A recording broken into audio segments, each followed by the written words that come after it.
Welcome to the Pigskin Party podcast, the only podcast that combines real NFL analysis with a splash of pop culture and a dash of the random. Let's get this Pigskin Party started with your hosts, Brian McFadden, Will Southard, and Tommy Yu. Welcome everybody to the PPP presented by Draftkings. My name is Brian. Please, if you're listening for the first time, subscribe, rate us, review us, and most importantly, tell a friend, because that's how we grow this Pigskin Party. This Pigskin Party is a little smaller than it normally is. We've got no Will. Will is on yet another work trip. We've got no Anthony, our producer, who, good for him, is in some vacation house with his model girlfriend. So you know what? It's just me and Tommy. Tommy, we can hold this down, just the two of us, right? I mean, we got the host extraordinaire right here with us right now, already guiding the show. And then we don't have Anthony, unfortunately, but I guess I could try to work in some ad-libbed sound effect noises. We didn't even talk about this beforehand, so we're in for a surprise. It should be a lot of fun. We didn't, we got our normal show notes, but we didn't make any special adjustment. We didn't, we're totally winging this. I have to play producer and host at the same time, which honestly, I guess is how the show started. So I guess we got to go back to our roots a whole 11 months ago. I do have a proposal, though. Since it's just the two of us, no Anthony, no Will, we were originally going to I figured out how to stream live, but because it was just the two of us, it didn't seem to make sense. We'll push that off to next week. What do you say we mix up the format this week? What do you say we shake things up? Try things differently, see if it fits. How are you feeling to get a little crazy and mix things up this week? I'm pumped. This is probably the worst comparison ever, but I kind of feel like we're at school after hours where all the teachers have already went home and we're kind of sitting here and be like, oh, wow, we could do whatever we want right now. And so it's just the two of us. So let's shake things up. Let's have a little bit of fun and let's see if our listeners like it. See, the way I see it is as a football podcast, both of our teams are not playing that well right now. Whatever we've been doing, our game plan hasn't worked. Let's switch it up, right? We might need to get some trick plays in there. We might need to switch play calling, do whatever it takes to get our Dolphins, Eagles, and this Pigskin Party podcast moving in the right direction. So here's what I suggest. First of all, we are a proud member of the Pigskin Podcast Network. Make sure to check out the other great podcasts who probably have all their producers and hosts and all that stuff. And that's cool. PigskinPodcastNetwork.com. And, of course, check out our sponsors from Draftkings. A little bit more on that later. What do you say we spend a little bit more time talking about the actual games? Let's recap the Week 7 games. Let's go a little bit deeper. I feel like we're trying to pack all the Week 7 or all the week recaps, followed by all the week previews and picks, followed by a little DFS nuggets, a little DFS love, and we get it all done. We're professionals, but maybe it's a little jam-packed. How do you feel if let's just dig into these games? There was a crap ton of blowouts, but that doesn't mean there isn't stuff to talk about. How do you feel about doing that? Yeah, this should be a bit more fun because it's just two of us. It's just kind of like we're just going to be doing some powwows, a little bit more free form. I'm all about it. All right, well, let's jump right in. So what we will do is we're going to recap all of the Week 7 games. Some of them, obviously, we'll go into a little deeper than others because some of them don't necessarily warrant more than a word or two. But what we'll do is we're going to switch up for the flavor of the week. We're still going to preview. I know some of you like to hear our takes on the games to come, hear what our picks are. Obviously, we have a picks competition going forward. We'll do that on the flavor of the week. We'll still have our palate cleanser, but we're going to preview the week. And I think what we're going to do, once again, we're getting crazy here, Tommy. I don't know what's gotten into me. We're going to drop the flavor of the week on Thursday, and we're going to have your Fantasy Island on Friday. Because you know what? Friday's the first day of the weekend. That's when you go to Fantasy Island. I don't know if you go there on a Thursday. So we're going to give that a try. That's the island living time. If after this week we have like 5 downloads, okay, it was an experiment and it didn't work, but we're going to try it this week. So now, this is where we take off. This is where people are like, can we please be sponsored? And we'll be like, oh, we'll think about it. We have a long waiting list. We'll see what happens. Well, I mean, we are sponsored, but we have to tell DraftKings to wait in line. I mean, the additional people will be lining up. We'll be like, nah, your guys aren't day oneers. Yeah, true. That's right. OGs. So, all right, let's jump into it. Let's see how this goes. So, starting with last Thursday's game. It's funny, whenever we do the show, we record on Tuesdays. You're listening to this most likely on Wednesday. But we have to start with the recap from last Thursday, so it feels like forever ago. But the Cleveland Browns junior varsity squad defeat the Denver Broncos 17-14. Nobody had over 200 passing yards in this game. Case Keenum, who had to fill in with Baker Mayfield, finished with 199. Star of this game, Ernest Johnson. Where'd that guy come from? Pretty sure he's on like his fourth team, but whatever. 146 yards, and it wasn't just garbage, big chunk, open holes. Like, he was breaking tackles. He was making guys miss. He looked legit, at least in from my eyes. And then the top receiver was Cortland Sutton, 68 yards for the Broncos. This is kind of the score I expected. I expected kind of a defensive slugfest. I actually picked Cleveland to win this game, which you did as well.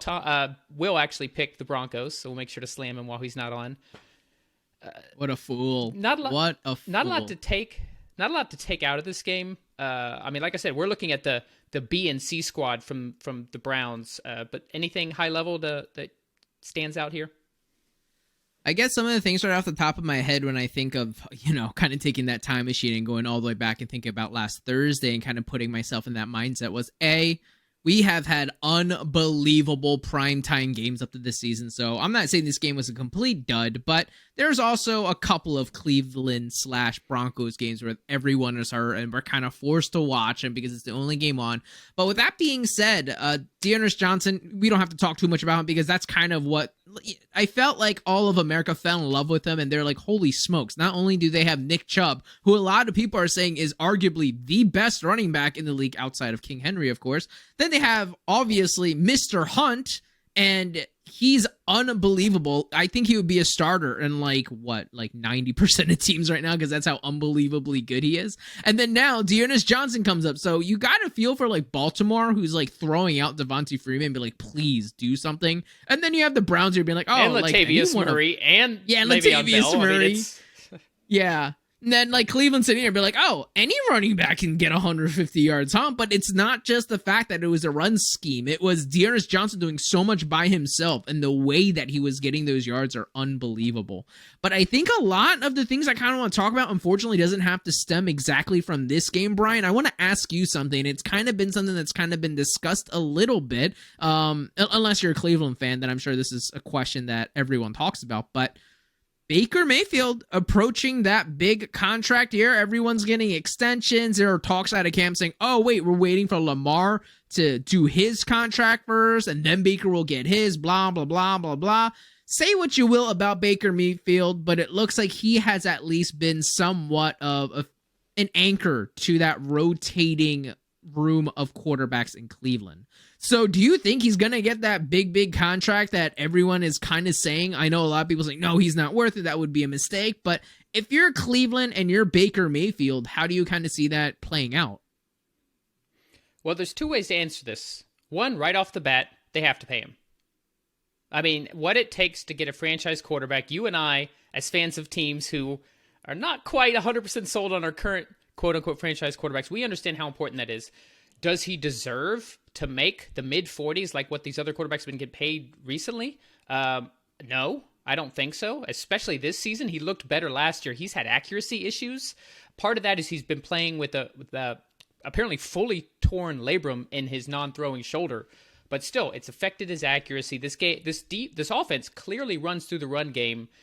What his strengths have always been, he's really good at play action. He's a very accurate passer normally. So when you only are asking him to pass 20 times a game, this is the right quarterback for that. He's very Kirk Cousins-esque, maybe a slightly more athletic version of Cousins, minus kind of the stats. But he hasn't even been that this year. It has been a season that, once again, runs through the running game, but the things that have made him great, his accuracy, his ability to get the ball out quick into the right person's hands and move the sticks that way, hasn't shown up this year. On top of that, there's the injury. So has he done anything that everybody is going to slam their fist down and say, oh, that's why Baker deserves to get paid? No. But at the same time, what do? Not pay him? What's your alternative? You're going to go back to quarterback purgatory where you've been as a franchise for the last 2+ decades?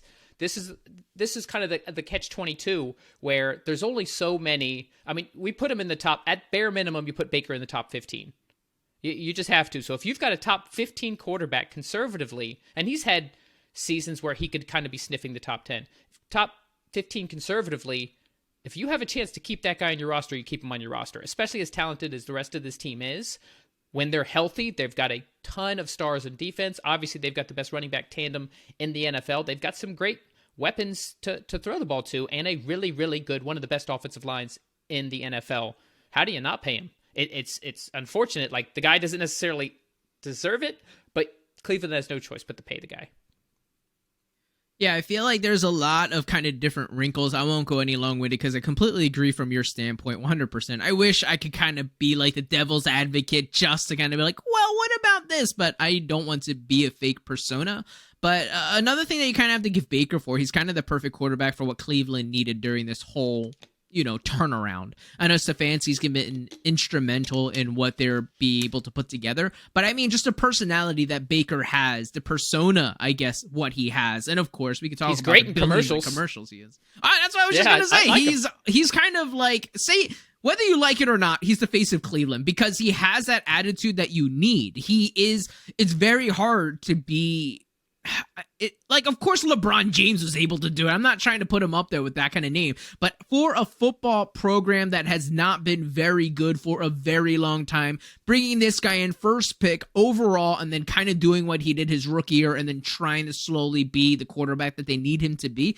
I mean, at the end of the day, exactly what you mentioned. Well, if you don't sign him because you don't believe he deserves that money, well, then who are you going to sign? Because eventually you still need a quarterback regardless, and Baker looks to be that person. But that's enough about this short Thursday night game. Let's push on forward, Brian. What is next on the agenda? What game? So starting the Sunday morning games, or afternoon for you, West Coast, 10 a.m. here. Green Bay Packers 24, Washington Football Team 10.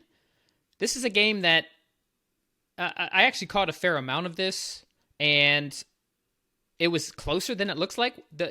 Interesting stat. So Washington actually had 4 red zone trips and walked away with 3 points from those red zone trips. 3 points. So it's not like they settled for field goals. They only got 1 field goal. They turned the ball over on downs twice, and Heineke threw an interception on the other one. In a play where a couple plays prior, he had a clear shot to the end zone. For some inexplicable reason, decides to dive, but does it poorly and falls down on his knee. And what that means is, as the rule states, stupid rule, but as the rule states, the quarterback is giving himself up when he does that. So the ball has to be ruled down at the 1 yard line where he went down on his knee, and they end up not scoring. So look, we predicted Green Bay would win. All of us did. They did win, but the Packers still didn't look, they found a way, but they weren't dominant against a Washington defense that has been one of the worst in the NFL this season. And Washington had numerous chances to actually stay in this game.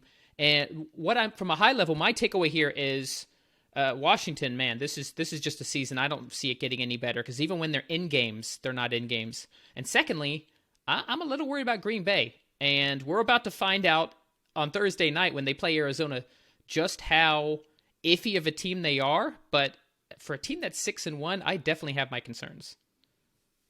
I think everything that you just laid out was fair. I still remember not the beginning of this game, but the first couple of drives, I thought we were in for not a shootout, but a good football game. It's when Green Bay just had that really impressive drive and scored a touchdown, and then Taylor Heineke throws like a Hail Mary hope toss that he throws, I feel like, every single week. He has like 3 or 4 of these throws to Terry McLaurin. Screw it, he's down there somewhere. He just kind of lobs it. And that's inexplicably, the Fitzpatrick YOLO move. Yeah, exactly. But Scary Terry comes down with it like a majority of the time. So everyone's like, "Oh, this can't keep working," but it keeps working. It doesn't make sense. But after they responded with that crazy touchdown, I was like, "Oh man, they're gonna go back and forth." And then I don't know. I felt like all the excitement of that game was just in those first couple of drives.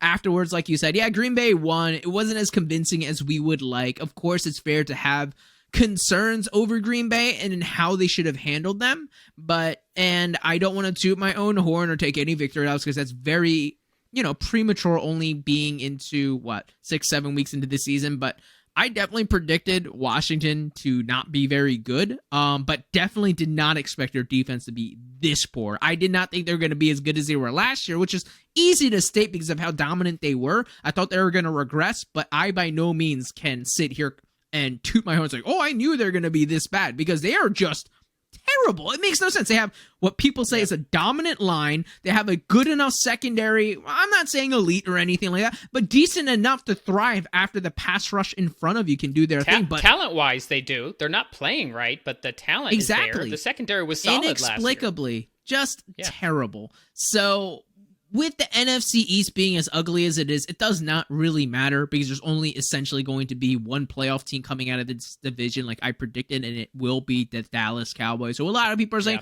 aren't even the best team in the NFC. Could arguably be one of the best teams in the NFL, which stinks. But their struggles does not concern me because I did not have them doing anything significant this season anyway. But I guess then the focus has to be over to Green Bay. And that's what I'm more excited to see. I definitely see Green Bay winning a lot of these weird games where you're like, well, they won, but like, were they good? Which is a weird thing to ask after a team just won.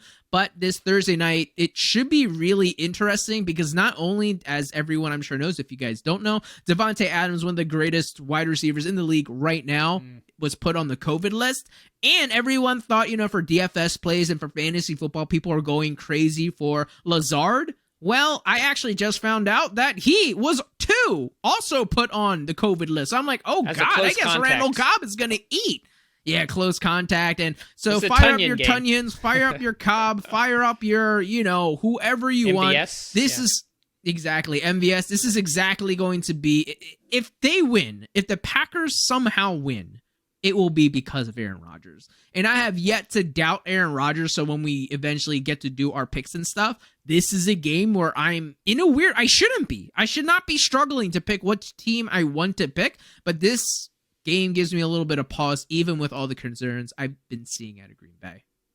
Well, you have a little bit more time because this week we're doing another flavor of the week, so you get to wait a little bit before making the pick. Last thing I'll say about Washington, leading rusher in this game for the football team, Taylor Heineke at 95 yards, which good for Heineke, but bad for Washington. Green Bay, actually, they're very susceptible to the run. They have been actually for the past couple years.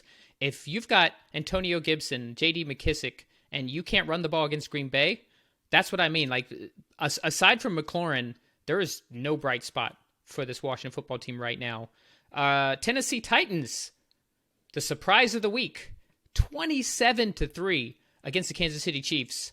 The Chiefs had 66 yards or so at halftime, whereas Tennessee had 27. Tennessee didn't score in the second half. They didn't need to. This wasn't a Derrick Henry game. He had 86 yards rushing. We saw A.J. Brown make a comeback. Here's a little teaser for something I'm going to mention when we get to our DFS Highers and Flyers. The big question here, first, two things. First, Tennessee, I'm starting to get more on the bandwagon. I have been against them all season, but I mean, at the end of the day, they beat the Bills, they beat the Chiefs. We kind of have to start giving them credit for really pulling together after a pretty sloppy start to the season. But where's your head at with Kansas City right now? How concerned are they? Where's the poop meter? Yeah, so I was adamantly the confident, come playoff time, they're going to switch it on. Well, I mean, isn't that kind of what we've been saying for a little while? Oh no, when they need to play, they'll show up. It just has not been happening. And at the end of this game, everyone kind of said the same thing, saying, why is Patrick Mahomes even in there? Hindsight 2020. For those of you who don't know, he got kneed to the face and his neck extended back. Clear concussion protocol, they say, but it was not a pretty picture to see, literally, not just the face of your franchise, but one of the faces of the NFL to go down like that. It's been very, very concerning, especially because the narrative is so easy to see, right, Brian? I'm going to ask you, does this sound like something that you've never heard before? Oh, Patrick Mahomes is great, but, being with Andy Reid, his offense, having the talent, there's no other Tyreek Hill in the league. There are Tyreek Hill lights, but no Tyreek Hills that could break the game with speed like that. Then you have the best tight end right through the middle, perfect security blanket. Then you have X, Y, Z, blah, blah, blah, and then Mahomes. There's so many excuses, but it's just not working out. Maybe they're getting lazy. Maybe they relied too much on this and that.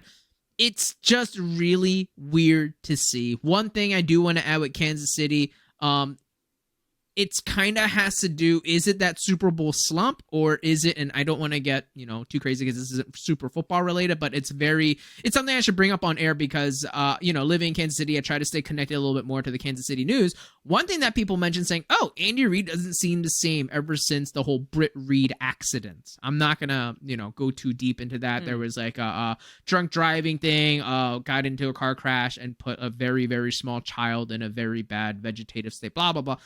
I don't mean blah, blah, blah to say, oh, that's no big deal. What I'm trying to say is maybe this is bigger than we think. Maybe it's impacting Reed more than it needs to be. I don't want to go out here and start sprouting rumors, but this is, once again, could be an excuse to why we're seeing what we're seeing. It can't just be, oh, Patrick Mahomes just isn't good anymore. That doesn't make sense, because Brian, I'm sure you'll be one of the first to also say, no, Patrick Mahomes is still one of the best quarterbacks in the league. So can you pinpoint what's wrong with Kansas City right now?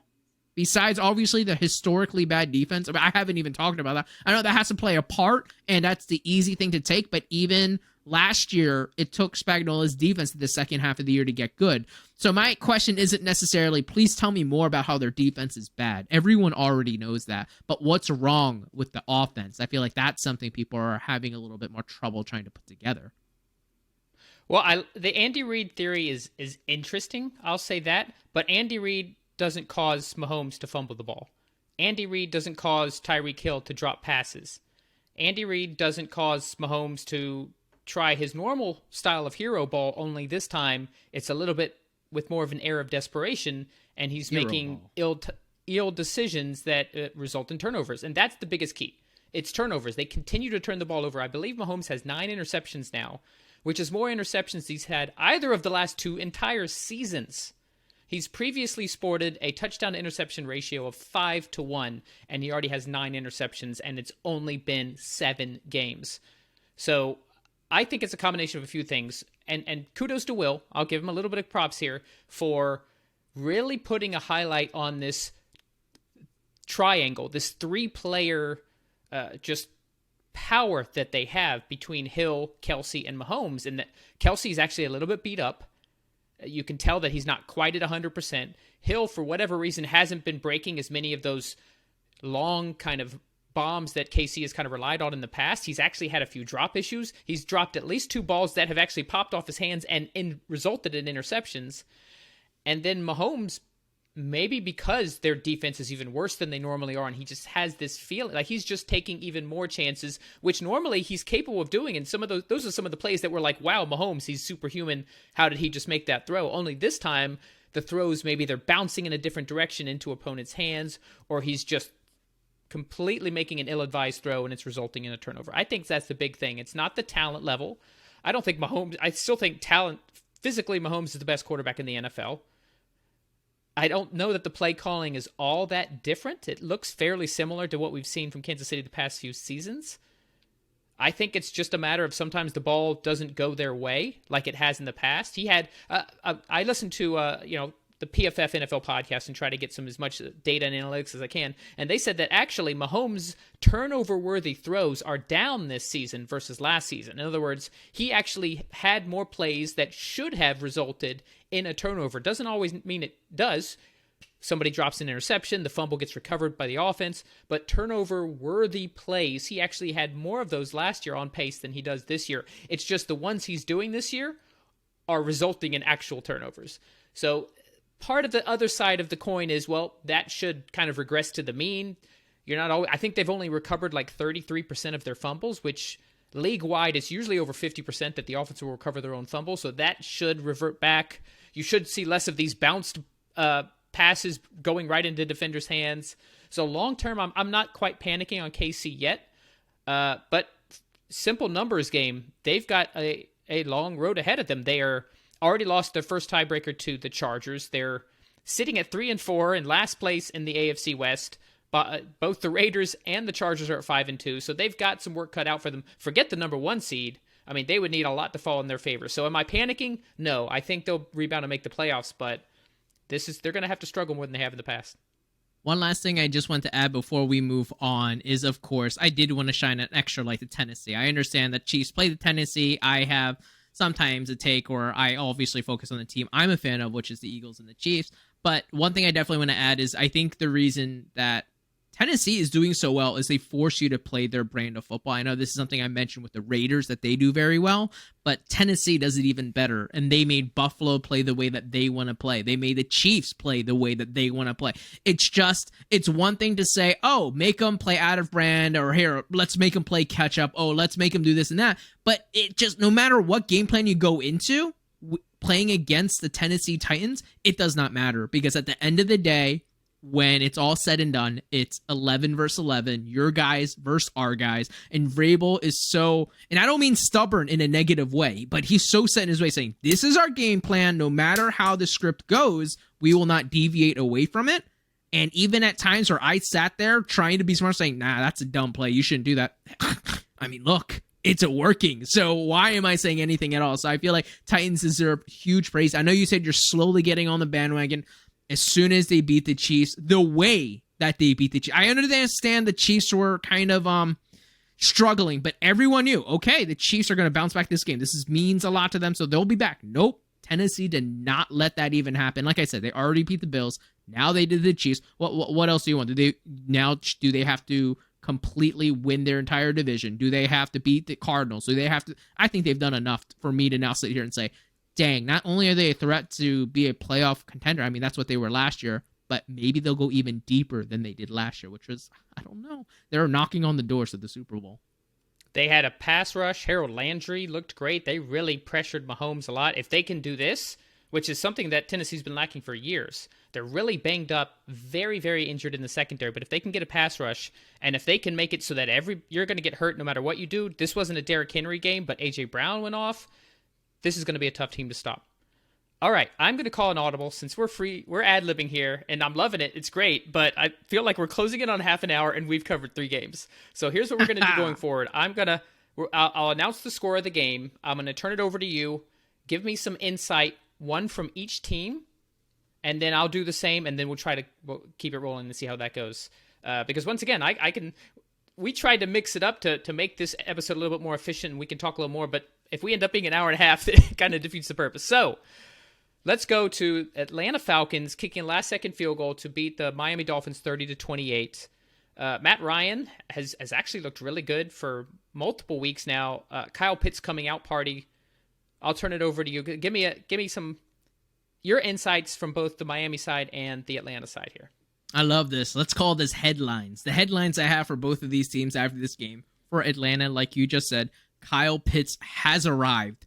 Don't view him as a tight end. He is essentially a wide receiver, so I think he will have a strong chance to break all the tight end records for a rookie. Because once again, he's not a tight end. He's pretty much a receiver. And over on the Dolphin side, my headline, stamp my name on it, Tua is the answer. I think Tua is not the reason they've been losing games. I understand that he makes some boneheaded plays here and there, but I see, and you actually obviously know, I've been a fan of Tua. I haven't been that big of a fan when he came out of college, but what I've been able to see on the field slowly as he's developed, I like it. So the headlines for Atlanta, Kyle Pitts is here. Expect fun, big things, even though you could have said that after the London game. And for Miami, keep Tua. Don't go to Watson. Believe in him. Yeah, so I will start with Atlanta too, because obviously I'll have more to say about Miami as a Dolphins fan. Matt Ryan looking a little vintage. They're finally using these weapons. That's the big thing. They've found a way to use Kyle Pitts. Another teaser for our DFS Highers and Flyers. But Pitts has 16 catches on 18 targets for the past 2 games, and he's just been dominating no matter where they line him up. He mossed Xavier Howard for a long catch in this one. So you've got one of the best cornerbacks in the NFL. Couldn't cover this rookie, quote-unquote, tight end. If they continue to get him involved, Calvin Ridley came back, didn't do much, did score a touchdown. But if you've got Ridley, Russell Gage is a nice number 3. They've done a really good job of utilizing our boy Cordero Patterson. This could be a dangerous offense. And on the Miami side, so here's my feelings on Tua. Yes, he is not the biggest problem on this offense. And yes, he has looked good and actually threw 4 touchdowns in this game after throwing for over 302 touchdowns in the week prior. But you mentioned those boneheaded plays. He has those every game. That's the thing I'm starting to see is that the 2 interceptions he had, one was an end zone interception. The other was a bad interception where they needed to score to really get a strong lead and try to prevent Atlanta from coming back. And they were bad interceptions. This wasn't like, a great play by the defender. This was just a horrible read, horrible decision, just one of those that you just throw your hands up in the air, and I don't understand why he just did that. So that's my thing. I'm starting to feel that this is his ceiling, where he's very efficient, he's very accurate, he moves well in the pocket, he gets the ball out quickly. It hasn't even been that many games. I know, but I keep saying the same thing. I keep seeing the same thing, where I'm like, Tua's playing great. what the hell was that interception? Like, just mind-boggling interceptions. And he's not doing enough special plays. His average yard per attempt is something low, like in the low sixes. It's not like he's pushing the ball down the field. He's accurate. He gets the ball out quickly. They do have playmakers, but he's not doing anything to elevate the team. So I'm not saying he's a bottom 10 quarterback or even a bottom 5, but I think he's going to live in kind of that mid-range, your Teddy Bridgewater types, who can, and with the right surrounding cast, look at what Teddy did when he was with the Saints, right? He went undefeated for 5 games. With the right surrounding cast, somebody like Tua could shepherd a team and win a lot of games. This surrounding cast still needs a lot of work, especially on the offensive line. This is a defense that has regressed heavily over last season, and the secondary as well. They've got one of the most expensive secondaries in the NFL, and they're just not able to slow anyone down, and that's a problem. So I'm not ready to say Tua's done, get him out, but I'm starting to realize that Tua is just one of those quarterbacks who kind of lives in the middle, and with everything around him, he's not going to be the liability. He's not going to take your team down, but he's also not going to lift your team up if it's not, at the Andy Dalton scale, if you will. He's going to be kind of right in that middle. Let's go ahead and move on to some more AFC East teams. I don't want to talk about this game very much. New England Patriots 54, Jets 13. My takeaways on this, I would say from the Jets, Zach Wilson injured, hurt his knee. That wasn't major, but he is going to miss 2 to 4 weeks, so we should be seeing, I believe his name is Mike White, is the quarterback that's coming in to replace him. They just traded for Mr. Flacco. Don't forget that. They did just trade for Flacco, but Flacco apparently is not going to start this weekend. So that's my big takeaway is the Jets have just been bad across. This was like this is the bottom. Yeah, maybe the bottom is lower, but as far as the games they played this year, this is rock bottom for the Jets and new head coach Robert Saleh. And on the other side of it, the Patriots, everything went right. Mac Jones, over 300 yards passing. Damian Harris had 100 yards and a touchdown. Their top receiver, Brandon Bolden, so they weren't pushing the ball downfield, but they didn't have to, but still, over 50 points. This is an offense that everything was clicking versus a team where everything was just falling apart. Yeah, very similar takeaways for the Patriots. McCorkle is for real. Don't look now, but he has to be the most impressive rookie quarterback right now out of all the rookie quarterbacks in my opinion. Clearly, it's not even close. No, and all of his metrics, everything that you could kind of analyze by the numbers, McCorkle looks great for everything. And just the way that he plays, you're like, oh my goodness. No, he doesn't even look like a rookie. That doesn't make any sense. He only started this many games and he already looks like that. And then, kind of like what you mentioned, there's not much to say about the Jets. They are who we thought they were. Unfortunately, this number 2 overall pick, it's not fair to say, oh, he's going to turn it around. I mean, he inherited a bad team, bad roster, and unfortunately, he got hurt. Hopefully, he gets back quick. But sorry, Jets fan, it still looks like you guys are going to be looking up to big boy Bill for a little bit longer with Belichick and, of course, the Bills as well. Another New York team, New York Giants, come out and surprise the Carolina Panthers, winning 25-3. This is a game that was 5-3 at one point. Looked like a baseball score for like the first 2 quarters, but New York rebounded, really pulled away from this game. I think, my opinion, I want to get your takes, but my opinion is Carolina lost this game more than New York won it. What do you think? I completely agree. I feel like the meme that everyone's saying with Mr. Darnold, Carolina's quarterback, is Same Darnold. I've been hearing that all over the place, and I couldn't agree more, unfortunately. The change of scenery definitely helped, but maybe that honeymoon phase is over now when, Cam Darnold, a lot of people making fun of that, being like, oh, he's Cam Newton, he's getting all these rushing yards, but doesn't look like when it comes to throwing, it still looks the same. I mean, only a field goal is all you're able to put together against the Giants.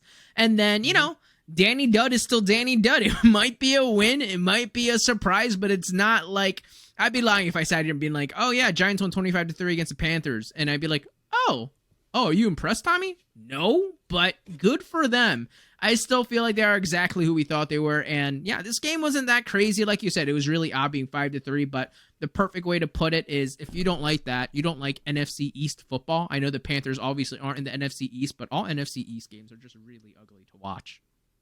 Outside of the Cowboys, whatever. Yeah, you got to throw that in there. It's unfortunate for you, but that Dallas is running away with that division. Just the big thing here was Carolina's defense played decent. They played better than they played the past few weeks, but Sam Darnold just looked awful. not having a run get, not having CMC has hurt them immensely, a lot more than maybe at first we thought it would. But yeah, I mean, to walk away with 3 points against the Giants defense that has been pretty bad and pretty porous. I mean, the Washington football team put 30-plus points against the Giants, so that should tell you something. Daniel Jones wasn't, phenomenal, but he did enough. He did enough. He shepherded the team. The defense took care of the rest, 25-3. Here's another surprise. Yet another blowout. Like I said, this was basically all blowouts this week, which made for City. Not exciting football, but interesting takes. So the Cincinnati Bengals 41-40 burger against the Baltimore Ravens only had 17. The Ravens were previously the top team in the AFC, and Cincinnati just put them on them. Here's a fun fact for you. Who is the number 1 seed in the AFC right now as we sit? It can't be the Bengals. It is. That's crazy. The Cincinnati Bengals at 5-2 are, if the playoffs happen today, Cincinnati they would have get a bye. Zach Taylor led Cincinnati Bungles, not so bungled anymore, would have a bye. How crazy is that? You know how much I love, or actually no, this whole podcast loves the Bengals. We're all Burrow. on the Bengal train right now. Yeah, we absolutely love are. And them. this just took it to another stratosphere. Oh my goodness, but I am so upset because I still don't believe Zach Taylor is a good head coach, but maybe he's making me eat the team is playing well. They're playing better than people thought they would. He's elevating every player's potential. Okay, sorry. Maybe he's not directly involved, but he is still the head coach of a team that seems like they're overperforming, which isn't a fair thing to say. So maybe he's making me eat my words, I hope. So in a way, I'm conflicted. I still think he's a bad coach, so I hate that their success might mask the fact that he's not good, but I'm hoping I can mark this as a day where I say, wow, Tommy, you were so wrong. Zach Taylor must have turned a corner, and this is the real Zach Taylor where he wasn't just running out a neutered team. But this was an absolute statement game for Cincinnati. There were always the little brothers in that division. Well, of course, next to the Browns, but even the Browns ascended and made it to the playoffs and this and that. But the Bengals are always, the Bungles, they're this and that. They are never a thing. And once again, we're not even halfway through the season, so I'm not going to sit here and say they're for real. They are that number 1 seed, but they deserve the respect. Joe Burrow came back in a way that even surprised me. I was a strong Joe Burrow believer. In the beginning of the year, of course, everyone heard the narrative of him struggling, not being able to adjust quickly, this and that. But overall, fantastic. And at least, of course, on the Baltimore side, I think it's catching. I don't think Baltimore is a bad team. I think everyone was kind of saying they didn't feel like a 5-1 team leading into that game because they needed like a 70-yard kick by Justin Tucker to beat the Lions and stuff like that. So they didn't feel like the best AFC team, but I feel like the injuries are finally catching up to them. When they face a quality team, it starts to unravel. And if Lamar Jackson can't be the superhero you need every single game from, even if he has a great game, sometimes that still won't be enough. It won't be able to overcome the roster injuries that they have. But I'm so happy that Cincinnati put themselves firmly in the AFC. But I'm sure you're just as happy as I am, right? I think the thing here is I'm not ready. I mean, hey, I got to credit any coach that starts 5-2, but I think it's this roster, the talent that they've brought on, because it's not just the offensive side of the ball. We can easily talk about Burrow going for over 400 yards. Jamar Chase is not only one of the best rookie wide, he's one of the best receivers in the NFL right now. Clearly, 7 games in, he is on pace to set the rookie record for receiving easily, and 201 yards in this game. They're just, where do you stop him? CJ Uzoma, who was my flyer pick tight end, I'm going to throw that in there, had 2 touchdowns, but also on the defensive side of the ball. So they sacked Lamar 5 times. You got Ogunjobi, you got Sam Hubbard, Trey Hendrickson. What a great signing he was, former Saint. So both sides of the ball just really humming right now. This was a statement game for Cincinnati in Baltimore. This was a road game. Absolutely whooped them. Very excited to see what Cincinnati, hopefully they can keep this momentum going. I think if we as a collective had a team this year, I think it would be Cincinnati. Let's go on and talk about both of our teams lost this week, which is nothing new. Your Philadelphia Eagles lost to the Las Vegas Raiders 33-22. I'll start with you on this. I don't want to say anything. Turn it over to you. How are you feeling about your Eagles after this game? I mean, it kind of went exactly how I thought it would. And I know people are saying, well, Tommy, you picked the Eagles to beat the Raiders. Well, yes, I did. But once again, I feel almost obligated to all the time. But maybe just to protect the lead that I have from all the picks, I might actually start picking with my brain instead of my heart.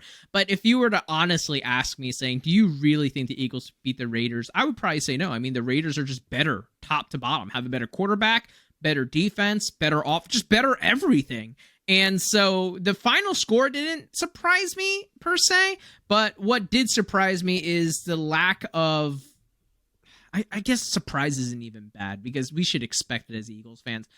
I don't understand what the whole offensive game plan ever is in Philadelphia. They did make a conscious effort to run it more and things like that. Miles Sanders actually looked pretty solid before he got hurt. And of course, they were feeding him the ball a little bit more. So now it's kind of like the chicken or the egg. Do they just not give Miles Sanders the ball out because he always gets hurt anytime we give him the ball the amount of times he deserves it? Or do we just limit him and just be like, all right, you might be super explosive, but we won't give you the ball a lot. But at the end of the day, the Eagles team are exactly how I thought they were going to be. I always say true Eagles fans will hope that the Eagles will not lose out. We lose all our games minus the games against Dallas. We will hopefully beat them. But real Eagles fans are sitting here looking at 3 potential first-round picks next year. I mean, I am always on record saying if we don't have a shot at the Super Bowl, I don't care if we make the playoffs. There's no such thing as pride for me. I'm an Eagles fan, for goodness sake. We have no pride. Let's lose out. Let's get the better picks. And then, of course, reality sets in saying, oh, wait, Howie has those 3 first-round picks. We're going to blow the draft anyway, so who cares? But, yeah, the Eagles played exactly how I thought they were. But we have to talk about the Raiders. They are playing like a team that are not have their backs against the wall, but they're almost playing like it's us against the world. The Max Crosbys, the Derek Carr, the quarterback that no coach wanted. You can't win with him. You should trade him, Gruden. And now all of a sudden, people are looking up to him as the veteran to bring the team together. I don't know. When I watch the Raiders, I just see a football team that loves playing football, which sounds like the most cliche thing in the world, but it's a lot of fun to watch them play. And they still put up 30-plus points against the Eagles, which isn't that impressive. But this is to say they also didn't have their best offensive weapon in Darren Waller. So, I mean, it still looks great for the Raiders. This is where I get to toot my horn a little bit, saying, hey, I thought they were going to be pretty good this year. And even after they lose their head coach, they're still doing pretty, I wouldn't say well, because the Eagles aren't good. But what were your takeaways? Please tell me how bad the Eagles are. I would love to hear it. Well, one of the things that's interesting is, so basically, Jalen Hurts, almost all his stats this season, I think, have, short of the first game against Atlanta, where he just looked great from the start, have come towards the end of the game. It's like something about the play calling or the way he's approaching the game. It looks stiff. It looks disjointed. They don't really move the ball. They did a great job moving the ball in the first drive, but after that, just complete duds until the end of the game. Then he starts running around trying to make plays. Maybe he's playing looser. He's not thinking as much. But I don't want to spend too much time on Philly. We've talked about them. I'm not a Sirianni fan. I'll say already at this point, whatever he's doing is not working from a play calling standpoint, from a motivation standpoint. This Eagles team is just not playing well. But let's give the Raiders some credit. And yes, kudos to you. I will say this is the only game I picked that you got wrong, and I think that's because your heart picked the Eagles. So thank you. I should have just went with my brain. Didn't matter. We'll talk about the picks you yet again gained on me and Will, but. Man, this Raiders team. So Derek Carr finished the day with 323 yards passing, 2 touchdowns, fine. But he only had 3 incompletions, 31 out of 34. And one of those incompletions was a tip that had resulted in an interception near the goal line. So this is a guy who everybody, the Eagles defense, they play a lot of cover 2. They're designed to keep the big play from happening, which has been the Raiders' MO. It has been, Henry Ruggs, Brian Edwards kind of hit those long balls. It didn't matter. Derek Carr adjusted, played the short game, got a fair amount of passes to Renfro. Moreau, the backup tight end, came in and scored a touchdown. It didn't matter that Waller wasn't in there.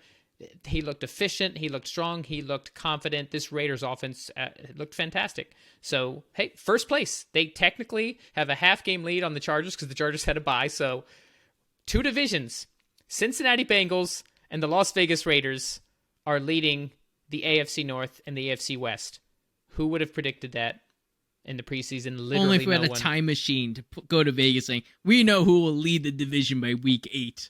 We'll put our money on the Vegas Raiders and the Cincinnati Bengals. They'll be like, what? So the Los Angeles Rams, 28, Detroit Lions, 19. Might seem like pretty straightforward on its head, but Detroit was leading late in this game. The Lions, which Will asked a great question last week. He said, if there was one of these high double-digit spread games that you thought would be competitive, which one would it be? And I said I thought it would be Detroit because they've lost a couple games on last-second field goals. They don't have a lot of talent, but they are absolutely playing their hearts out for Dan Campbell.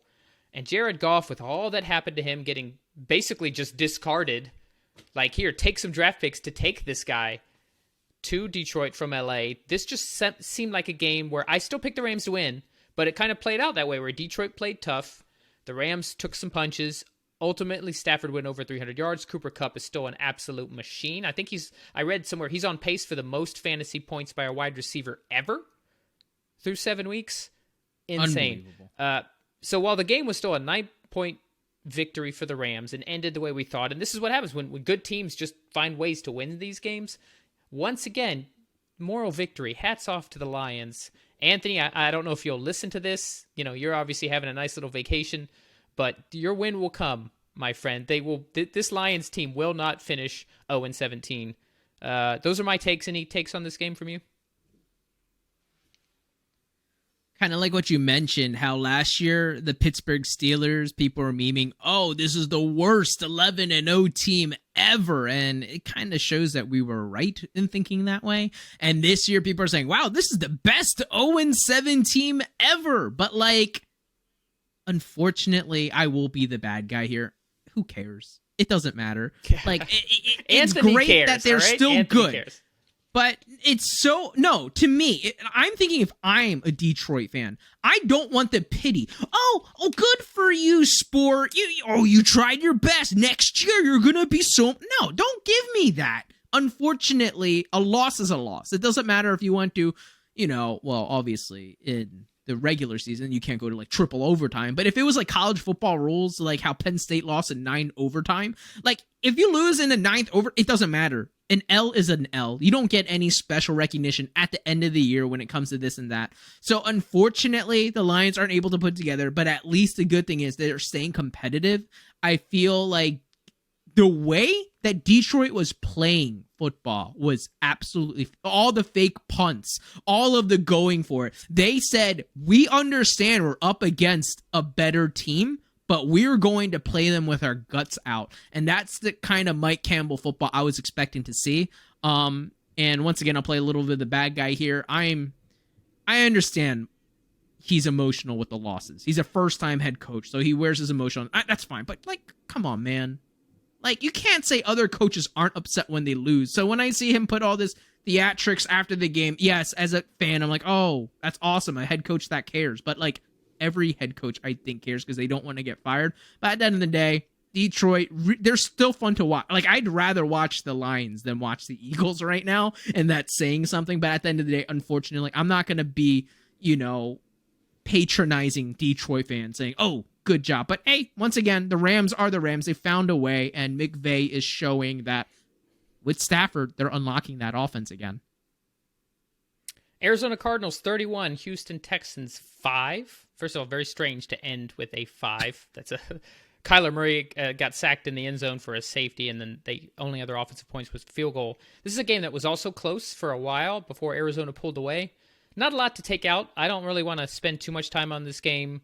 The Arizona offense didn't look great. The defense played fantastic. Actually, in DVOA, I didn't realize this. Arizona has the number 2 defense in DVOA so far, which that just makes this team that much more dangerous. It's not just the offense getting the job done. But once again, good teams find ways to win these kind of games. We just said it about the Rams. So even though Arizona was not at their best, they still won by 26. So let's remember that. Once again, just like we said about Green Bay, huge test coming up this week against the Packers for the Cardinals. Any thoughts on this game? Now, I'll keep mine very short, but very similar to what you were saying with the Bengals, saying, hey, they just have a stacked team, but I don't believe in Zach Taylor. Same thing for me. I don't think Cliff Kingsbury is that great of a coach, but that roster is just stacked. And I'm a very firm believer in Arizona. I've always been a fan of Kyler Murray. So very excited to see what they do, kind of pushing forward. And, Houston's Houston. There's not much really to add. Yes, definitely a lost season. And no, we won't get into the Watson stuff today. We'll wait until there's actual news to report on that front. Yet another blowout. This game was ugly. Tampa Bay 38, Chicago 3. The Bears could literally do nothing. Khalil Herbert had 100 yards rushing against this Bucs defense. That's literally the only thing that went well. Tom Brady threw his 600th touchdown pass. We'll talk about this. This is the most interesting thing from the game. So Mike Evans, who scored 3 touchdowns on the game, I believe it was the second touchdown, which was number 600 for Brady, takes it and gives it to a fan, as he does when Evans. Hold on, this is what Mike Evans always does, though. It's not like he randomly picked this one. No, Mike Evans' touchdown celebration is just finding someone with a Mike Evans jersey and giving them the ball. That's what it always has been. This is his standard operating procedure, SOP, where he finds somebody in a number 13 Bucs jersey and hands them the football. Except this time it was a historic. No other quarterback's ever thrown 600 touchdowns, and he just gives it to a guy with an Evans jersey. But the interesting part came next. Apparently, there was a Buccaneers personnel who was then negotiating with the fan, who was like some 28, 29-year-old guy, and he gave it back. Kudos to him. Apparently, he got like $1,000 gift card. He got some swag, got an additional football. I'm guessing was signed by Brady. But yeah, so the negotiation was the most interesting thing, unless you were a fantasy person following this game. Chris Godwin had over 100 yards. As we mentioned, Evans had 3 touchdowns. Brady only had 200 yards passing, but he didn't need more than that. They just absolutely... Chicago is a mess. That's my takeaway. I don't want to say anything else other than Chicago is a mess. Fields has just looked dreadful. Anything from you on this game? I'm not going to add much more to what you said as well. Everyone knew Buccaneers were going to win, but the way that the game went was just so ugly. And I think I saw somewhere someone saying that in an away game, people were screaming, "Fire Nagy." Like, that's how bad it's getting in Chicago. So it's kind of unbelievable. I don't want to take any bets because this is, an actual human being. I'm not going to say, I hope he gets fired. But, like, you'd have to think that the odds for Bears fans' sake, I hope he gets fired. For Bears fans, I thought he should be fired. For their sanity, I hope something happens. I'm not a gambling man, but if I were to take bets on who the first coach to get the axe would be, you'd have to kind of push it towards Nagy. But at the end of the day, I'm so sorry, Chicago. It looks like Fields, like I was very high on Fields, but even under Nagy's wing, it's kind of been questionable. So I don't know. He might hurt the development. I hope something changes. But then once again, the Buccaneers, they're the Buccaneers. And all I'm hoping to see from them for Will's sake too is, their defense has been improving. Their secondary has not been, Swiss cheese, even though they probably haven't been against teams that could test them that way either. But hey, the Bucs are the Bucs. The Bears are the Bears. Next. So this next game actually took place about 15 minutes from my house. I live in Mountain View, California, which is right next to Santa Clara, about 15 minutes from Levi Stadium.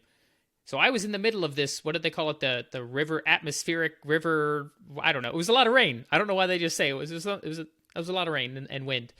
Sloppy game, 7 fumbles, but the Colts came out on top 30-18. Hard to take a lot from this game because of just how bad the weather was. Clearly both teams having trouble holding on to the ball. Both quarterbacks fumbled multiple times.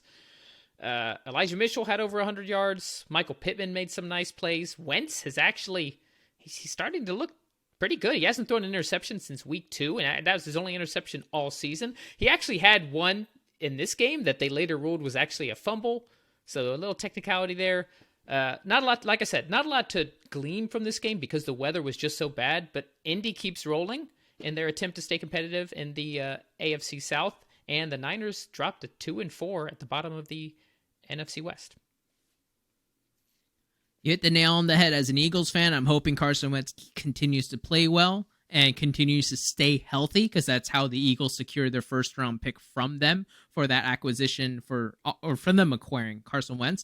But I think the bigger takeaway from the fact that Carson Wentz doesn't look like booty cheeks is the fact that people are beginning to question Kyle Shanahan. If you look at the numbers, he's only had one winning season. You could say, oh, they get injured so often, this and that. But people are finally getting tired of this egomaniac kind of coach. And I'm not saying I'm on either camp. All I'm saying is I'm presenting that fact. People are souring on Shanahan slowly. What is your take on that, Bri?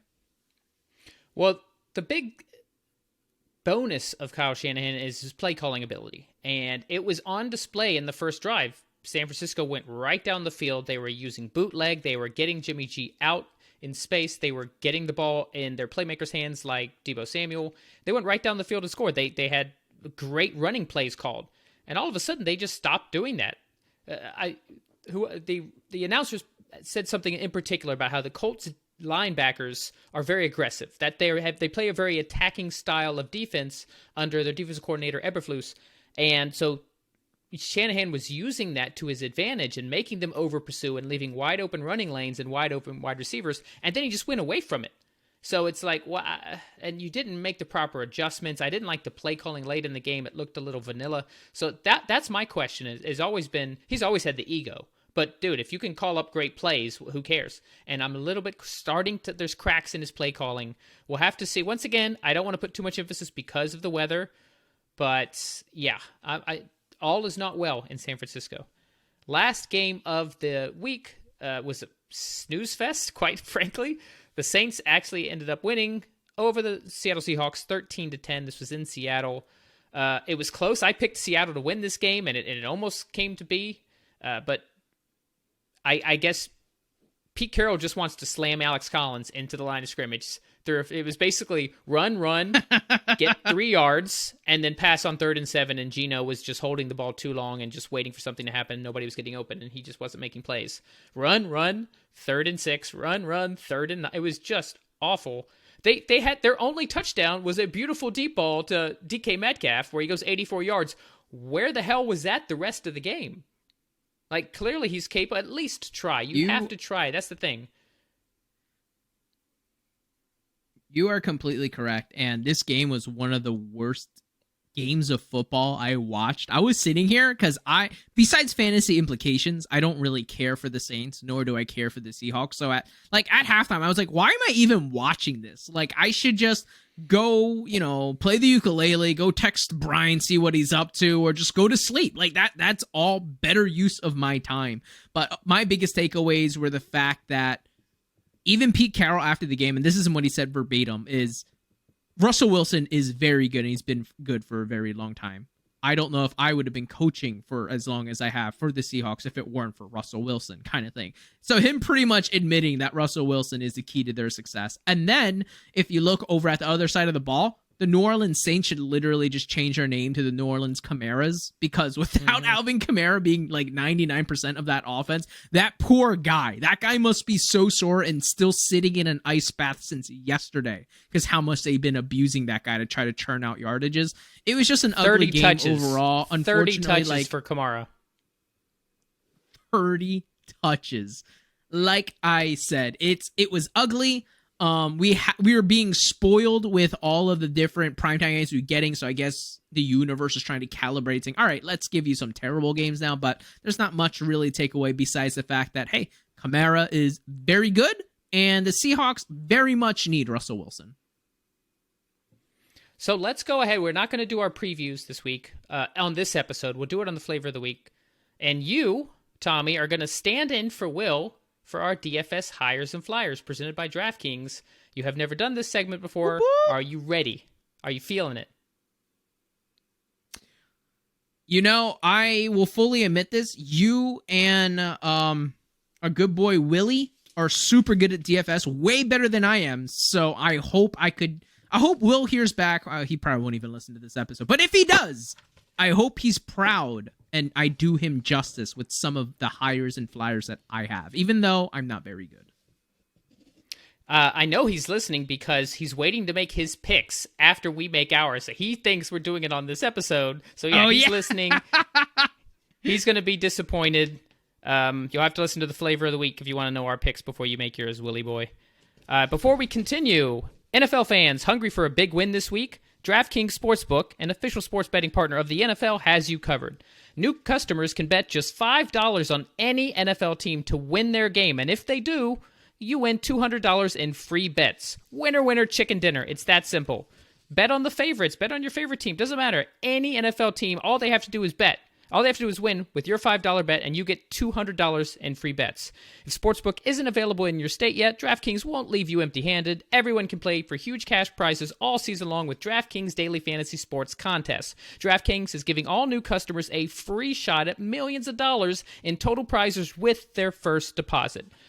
Just download the DraftKings Sportsbook app now. Use promo code TPPN. Bet just $5 on any NFL team to win their game and win $200 in free bets. If they win, you win with promo code TPPN this week at DraftKings Sportsbook, an official sports betting partner of the NFL. Must be 21 or older. New Jersey, Indiana, or Pennsylvania only. New customers only. Minimum $5 deposit and $1 wager required. One per customer. Restrictions apply. See DraftKings.com/sportsbook for details. Gambling problem? Call 1-800-GAMBLER. Man, I'm getting good at that. This man is a machine. He can't be stopped. Booyah. So let's go ahead. I'm used to the segues from Anthony. I don't have any of that going. So in my head, it's like do. All right, so we're going to go ahead and jump into our Highers and Flyers. As a quick reminder of what this segment is, both Tommy and I will go back and forth, and we will talk about one for each position in the DFS DraftKings slate. One higher, where we believe is higher priced, that is poised to produce, and one flyer, a lower priced value pick that we also feel is poised to produce, and we'll also talk about their pricing on DraftKings. So starting at quarterback, and I'm going to go higher and then flyer, and then I'll turn it over, Tommy, to you for that. So my higher this week, Joe Burrow, off his huge game against the Baltimore Ravens at only 7,100 on DraftKings versus the Jets defense, averaging 25 points per game over the last 4 games. The one concern here, it's a great price, 7,100 for the points he's been putting up, but they might not need him that much versus the Jets. But the fact that he's averaging 25 over the 4 games, this offense is rolling. I like Burrow at that price. And my flyer for the week, let's go with Mr. Wentz. Carson Wentz at only 5,700 against this Titans D. Yes, they did a great job pressuring Mahomes, but this Colts offensive line is going to do a better job of protecting Wentz than the Chiefs offensive line did of Mahomes. The secondary is a weakness and very banged up. And Wentz, as I mentioned earlier, only 1 interception this season, all the way back in week 2. He's playing efficient. He's throwing the ball deep down the field. And at 5,700, kind of hard not to beat that price. Who do you got? I love everyone that you picked, but I guess the flyer I'm going to take, I'm going to the tippy top of the mountain, huh? At $8,100, we are going to get a boy fresh off his bye, the Buffalo quarterback, Mr. Josh Allen, playing against, unfortunately, Brian, the very poorest Miami defense. And if you just wanted to get a little confidence on why his price tag is so high, he's completing almost 65% of his passes for about 7.5 yards. He's thrown multiple touchdowns in all but 1 game so far into this season, and he essentially has a rushing baseline of 35 yards, which he has had in 4 out of the 6 games. So when I pick a quarterback, I like to see a quarterback that could get points not just through touchdowns, not just through air yards, but hey, what can they get us on the ground? Because that is a cheat code. And Josh Allen has done everything, and I feel like he is going to try to put his name back into the MVP race after that bye. People are forgetting him. They're all talking too much about Kyler. Josh Allen's going to throw his hat into the ring. And for my flyer, this is going to take balls of steel, Brian. I think you're going to even disagree, but I think Tua Tagovailoa for $5,500 is criminally low, especially if you are stacked at other positions and you're trying to find value in the quarterback position. $5,500. That is dirt cheap, but he is going against Buffalo's defense coming off of a bye, one of the best defenses in the league. But now you're thinking, Tommy, are you just finding the cheapest quarterback and telling us to find the value? Nay. He's averaging over 300 plus yards the past 2 games and 3 touchdowns. Averaging 3 touchdowns the past 2 games. And he also has that rushing base of 20 yards on the ground the past 2 games as well. And like I just mentioned, a quarterback that could also get it done on the ground, get me hot and sweaty. And if this game is going to go the way all of us think it's going, that means the Miami Dolphins and Tua Tagovailoa is going to be up against a negative game script. So that means elite volume. He's going to have to throw it. He's going to have to run it. If Miami stands a chance, which unfortunately I don't believe they will, it's going to have to go through Tua. And hey, who knows garbage time more than I do right now being a Philadelphia fan? Tua Tagovailoa, $5,500, that's a value. I wish I had your faith in Tua. That means that it's a game and they're going back and forth. Hard to beat the price. I agree with you there. I'm just destroyed by Miami right now. Okay, let's move on to running back. Actually got a little bit lower price on my hire this week. James Robinson, only 6,600 against the Seahawks defense. This is a Seahawks defense that is second to last versus running backs on DraftKings so far through 7 weeks. And James Robinson has averaged more than 19 points in each of his... I'm not averaging. He has scored 19 or more points in each of his last 4 games. At that 6,600 price, just seems like a no-brainer.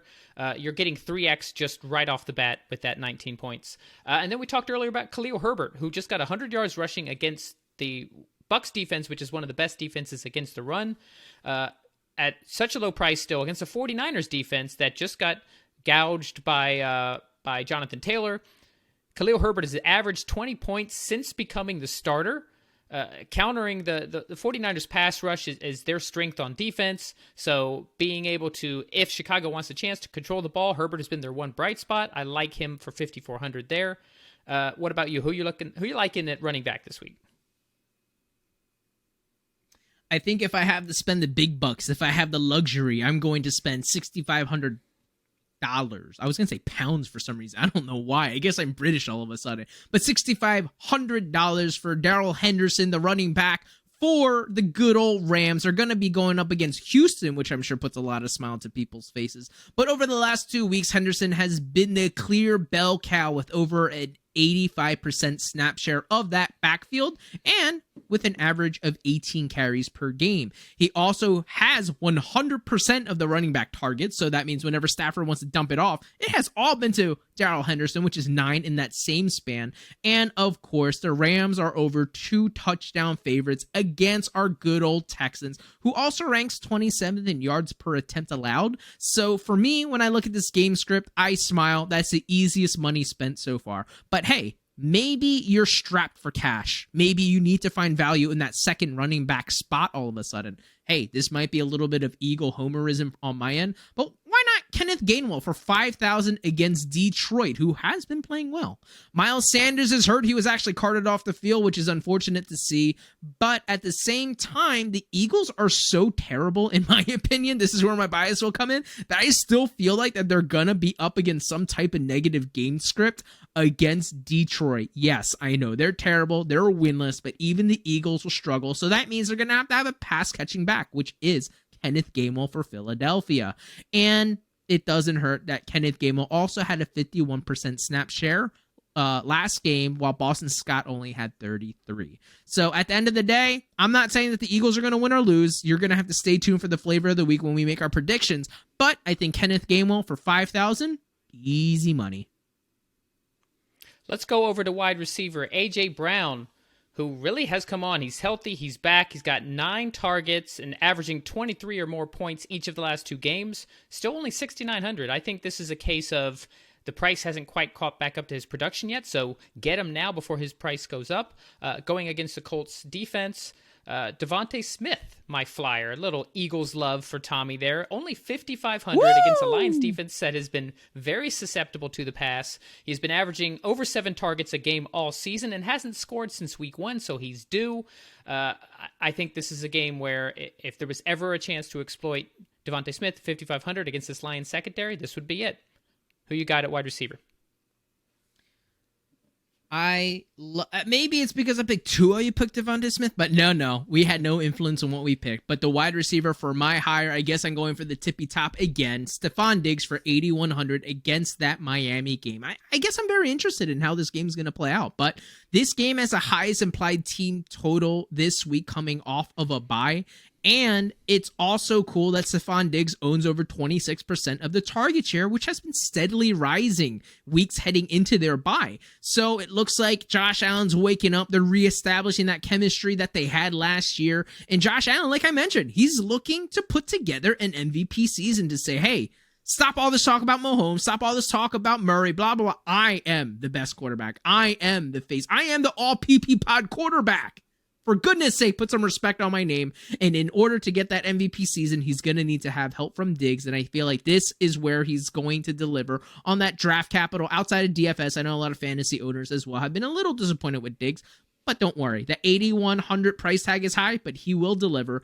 But if you're strapped for cash, this is probably one of the grossest pick that I have for a flyer. But trust me here, Robbie Anderson for $4,700 against the Atlanta Falcons. I know this is gross, but this is purely a play if you're strapped for cash and if you need some volume. That is the main reason I'm looking at Robbie Anderson for $4,700. I challenge anyone here listening to find someone that cheap that is this involved in a team's offensive game plan week to week. He's averaging 10 targets a game the past 2 weeks. I'm not saying he's going to pop off. He's tied to Sam Darnold, but still, for $4,700, if you need to, find a value, this is your guy. Moving on to tight end, this is another player I think where the price has not quite caught up to the production just yet. For comparison, when Travis Kelce is on the main slate, he's usually in the upper sevens or even in the 8,000s. Kittle, when he was killing it a couple years ago, similar pricing. Here we've got Kyle Pitts at only 6,300 against the Panthers defense. I mentioned earlier when we were talking about the Falcons, Kyle Pitts has 16 catches on 18 targets for 282 yards and a touchdown, a total of 56.2 points over the last 2 games in DraftKings. At that price, this just seems like a no-brainer. He should be able to get you 18, 19, 20 points easily.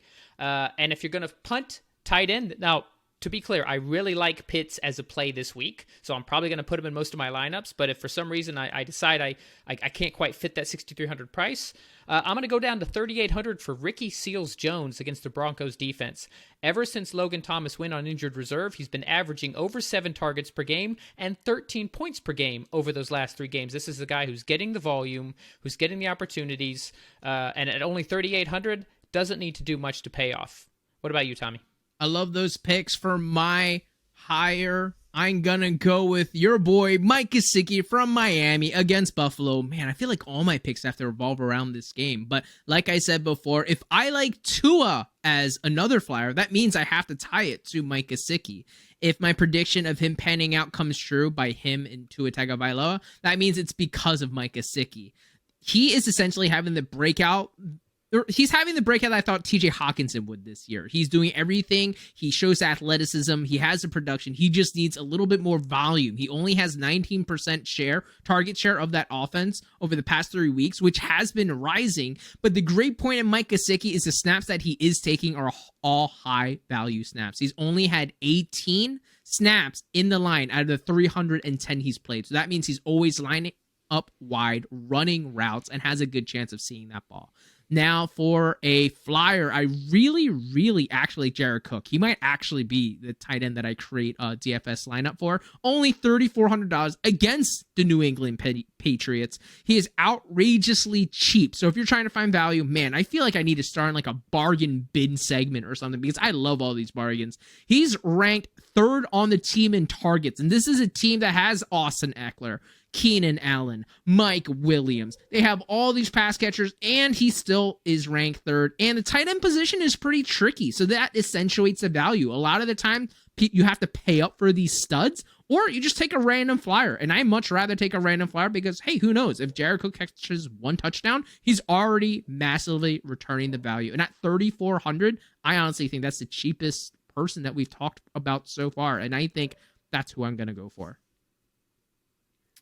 And finally, finishing it up with the defenses, this first one seems like a no-brainer. And it's probably going to be the defense I try to fit in most of my lineups, and that's the Bengals defense. 3,600, which is a decent price, against the Jets offense, who will be starting Mike White or Joe Flacco. Honestly, it doesn't really matter. And even before this week, 32nd against defense special teams. So they have already given up the most points to other defenses, and that was with number 2 overall pick Zach Wilson at quarterback. They got Mike White playing or Joe Flacco. This is and the Bengals defense just held Lamar to 17 points and completely shut down that Ravens offense. I think this is just a prime play. If you do, either you can't fit the price in or you just want to kind of take a punt and take a flyer, then I like the football team. They've actually been getting some pressure, even though they continue to lose. They actually sacked Rodgers 3 times. They have 6 sacks total and 4 total turnovers over the last 2 games. It's really the offense that has had trouble and the secondary, but the pass rush has still been good against that Broncos offense. I could definitely see them making some noise. I'm not going to waste much time because I'm just going to piggyback off of everything that you just said. I mean, the Bengals against the Jets. You just need to, I'm just going to go with Brian. I'm going to go with every. I mean, I can't do anything. Even if I want to try to get cute and cheeky, I would be doing our listeners a disservice because the 2 defenses you just picked are home runs. They're going to be absolutely the defenses that I run with in all of my DFS leagues. So I'm not even going to make things up. You nailed it. Great. Well, I will accept that as a compliment and keep on rolling. Quick reminder. So we used to do the Fantasy Island during the main episode. Tommy does that as a separate standalone episode. Now we're going to drop that on Friday this week. We will see how that goes. Once again, we're getting crazy. We're mixing stuff up. It's just me and Tommy. No one can stop us. So let's go ahead and recap our DFS contests from last week. First, our free weekly DraftKings contest. Once again, if you're listening to the show and you've never joined, it's 100% free. Just email us, pigskinpartypodcast@gmail.com, or DM us on Twitter @officialpppod. 100% free to win, and we give away cash prizes to the top 3. So the winners from last week, and once again, if you're new to DraftKings, just use promo code TPPN. You might as well. Use the promo code, join the league. In first place, winner of $35, Joe Matthew 19 with 189.4. Woo-hoo! Great job, Joe. I believe that was his first time playing in our contest. We had over 20 entries last week. In second place, FF Baller 12 with 178.54, winning $15. And in third place, winning $5, CMOX 5909 with 174.78. So all you need to do to get those cash earnings is email us the code word, the code password. It's not just one word. It's a passphrase, I guess. Well, I can't wait to hear what it is this week. 2 Coopers, 1 cup. Just email 2 Coopers, 1 cup, the Pigskin Party Podcast @gmail.com, or send that phrase to us on Twitter @officialpppod. And once again, join. It's free. Take our money. There's no reason for you not to join. We have a lot of fun. We usually get 20 plus people that play with us each week. We have over 40 people in the league now, so hopefully that 20 entry number goes up. And quick rundown of our season-long DFS League. Will actually won last week. This is on the platform that shall not be named, aka not DraftKings, with 139.66. The host standings for the year, Will increases his lead. He's at 881.38. Tommy retakes second place because I had an absolutely horrible week on this other platform. Tommy has 812.42, and I'm just behind him at 805.66. So we will continue to keep track of our free DraftKings league as well as our host league on the other platform. Thanks for allowing us to switch things up a little bit this week. If you were waiting for the game preview and picks, we'll drop those on the fantasy of the week, the flavor of the week, which will drop on Thursday, and we'll drop Tommy's Fantasy Island on Friday. Please subscribe, tell your friends, leave us 5-star reviews. Still batting 1,000, I believe, including foreign Apple. We have over 30, all 5 stars. I'm actually waiting for a 4-star just to say, okay, something different. Don't say that. What are you saying? Get out of here. Okay. If you really feel that way, feel free to drop us 4 stars, but we'd really like you to leave us 5 stars. Don't forget to tune into our halftime show. So on the halftime app, you can go to iTunes or Google Play every Wednesday at 8 p.m. Eastern, 5 p.m. Pacific. It's usually me and Anthony. Anthony is on his vacation house with his model girlfriend, so not quite sure what we're going to do, but we will have a halftime show on Wednesday. Thanks for listening, and stick around for the flavor of the week. Thanks for tuning in to this episode of the Pigskin Party Podcast. If you're enjoying the show, please feel free to rate, subscribe, and leave a review wherever you listen to your podcasts. We really appreciate that effort. We'll catch you in the next Pigskin Party.